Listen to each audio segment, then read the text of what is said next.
Mesdames et Messieurs, en vos titres et qualités, cher Sébastien Guérard, c'est un réel plaisir pour moi d'ouvrir ces assises nationales de la kinésithérapie. Je souhaitais tout d'abord vous exprimer ma gratitude et mon soutien après ces derniers mois qui ont été, je le mesure pleinement, très difficiles pour toute la profession. Si cette crise épidémique n'est pas encore derrière nous à l'heure où nous affrontons la seconde vague, elle a mis en lumière, s'il en fallait, votre engagement et votre rôle essentiel auprès de nos compatriotes en perte d'autonomie, qu'elle soit liée à l'âge ou à un handicap.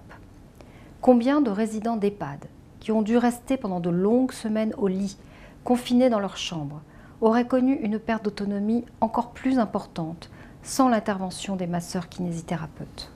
Je lisais récemment, dans la presse, le témoignage de l'un de vos confrères, installé dans le Finistère, qui disait avoir cherché à garder le contact avec ses patients à domicile pendant le confinement pour prévenir leur perte d'autonomie.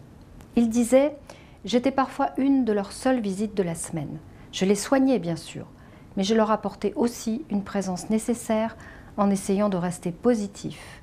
La kinésithérapie, c'est aussi la promesse d'une meilleure santé physique et psychique. Vous faites partie de celles et ceux qui, en première ligne, assurent et accompagnent le bien vieillir. J'ai tenu personnellement à ce que nous le reconnaissions explicitement dans le dernier protocole EHPAD que j'ai présenté il y a une dizaine de jours. Dans le respect des gestes barrières et des pratiques de dépistage, il faut que vous puissiez intervenir en EHPAD afin d'assurer les soins indispensables pour nos aînés. Nous vous avons également ouvert depuis le 16 septembre dernier la possibilité de pratiquer les prélèvements de dépistage pour la Covid-19. Soyez donc convaincus que je resterai vigilante à ce que votre profession soit défendue et pleinement reconnue dans son rôle essentiel auprès de nos aînés. Une des thématiques abordées lors de ces assises traite justement de cette question.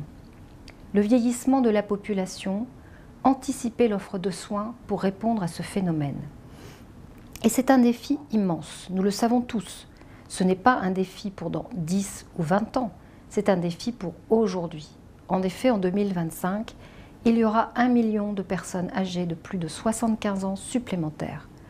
Autant de gens qui nécessiteront votre intervention pour prévenir la perte d'autonomie. C'est notre plus grand défi de santé publique dans les années à venir. Je sais pouvoir compter sur vous toutes et tous pour être au rendez-vous de cette échéance. En conclusion, il me reste à vous souhaiter d'excellents travaux au cours de ces 2 journées. J'ai demandé à être personnellement informée de vos échanges.